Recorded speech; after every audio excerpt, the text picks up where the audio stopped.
জামাতের বট বাহিনী আক্রমণ করছে। বট বাহিনী আসলে তারা যারা গুপ্ত, তারা বট রিয়াক্ট কিন্তু বট জামাতের বট বাহিনী কেবল হয় বট বাহিনী।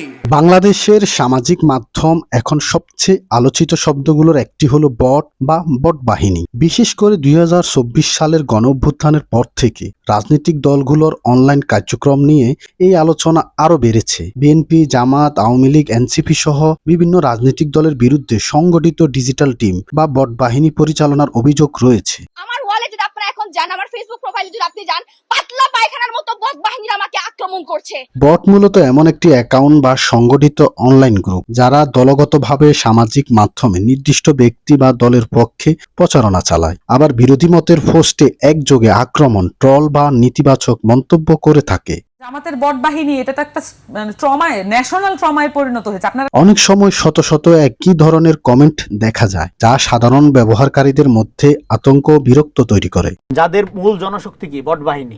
বট বাহিনী শিবির খালি কি বলে, কাউকে গালিগালাজ করে। এখন রাজনৈতিক লড়াই শুধু মাঠে নয়, অনলাইনেও চলছে। ফেসবুক, ইউটিউব ও টিকটকের মতো প্ল্যাটফর্মে জনমতের তৈরির বড় মাধ্যম হওয়ার রাজনৈতিক দলগুলোর ডিজিটাল শক্তি বাড়ানোর দিকে ঝুঁকছে। তবে সাধারণ মানুষের অভিযোগ, সামাজিক মাধ্যমে ভিন্ন মত প্রকাশ করলেই অনেক সময় সংগঠিত আক্রমণের শিকার হতে হয়। জামাতের একটা বট বাহিনী আছে, সারাদিন ওদের কাজই হলো গালাগালি দেওয়া। ফলে অনলাইন পরিবেশ দিন দিন আরো উত্তপ্ত হয়ে উঠছে।